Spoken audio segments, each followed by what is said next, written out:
Thank you very much. Breakfast will be served right after this next induction. It's, New York in January. What the hell am I doing here, you know? It's nice to see everybody that I can recognize in their tuxedos, and we truly do look like the people our parents warned us about tonight.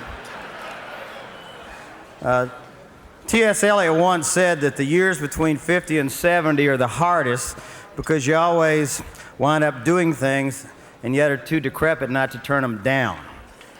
Paybacks are hell, and I do owe the Eagles, and that's why I'm here. I've known the Eagles for nearly as long as they've been a band. In trying to figure out what to say about them, don't get nervous, Don, it's okay. I would simply like to point out that I was privileged enough to observe them from a number of vantage points. First, I was just a fan, like about a jillion other war babies in America in 1972.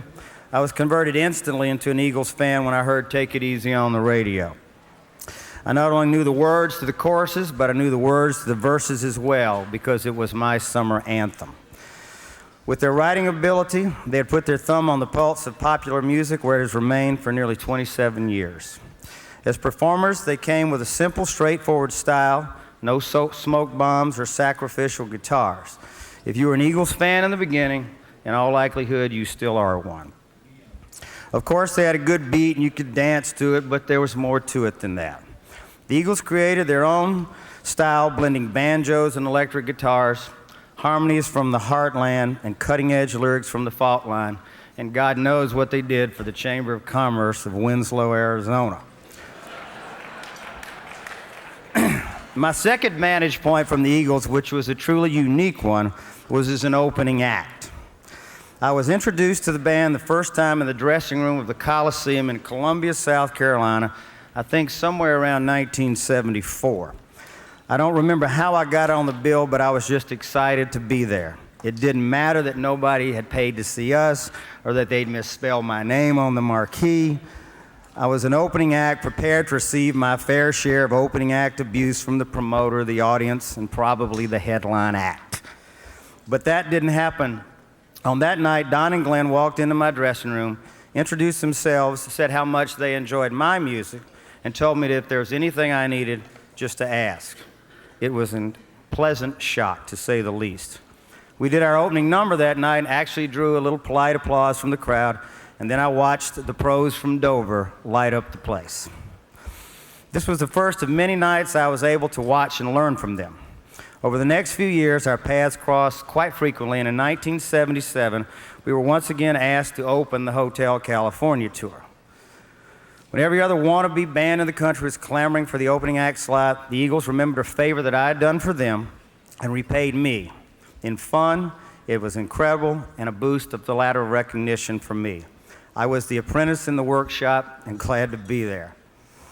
Mark Twain once said that creativity is simply undetected plagiarism. Hello, room full of plagiarists. I know, because I am one. I confess to stealing a lot of things from the Eagles, from the catering to the quick out. It was the little things I was privileged to witness backstage that helped me to survive and become a better performer. I've never had the opportunity to thank them for their generous spirit or camaraderie that was extended to me and my band. Having been treated so well by them instilled in me the same sentiments which I hopefully have been able to pass on to other artists. Finally, as a friend, neighbor, and an occasional softball opponent, we've had a lot of fun over the years on and off of the stage. In a business that has about as much longevity as a Roman candle, sustaining a long-term career in rock and roll can be a vicious and an unpredictable task. It is important to have friends with whom you can share the thoughts of how we got here and where we're all going. As for the Eagles, they're going into the Rock and Roll Hall of Fame as one of the signature bands that began in the 70s and is still alive and kicking ass as we head for the millennium.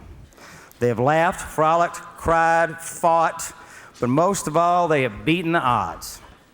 And it's as popular today as they were in that incredible summer back in 1972. And here I am still opening for this goddamn band.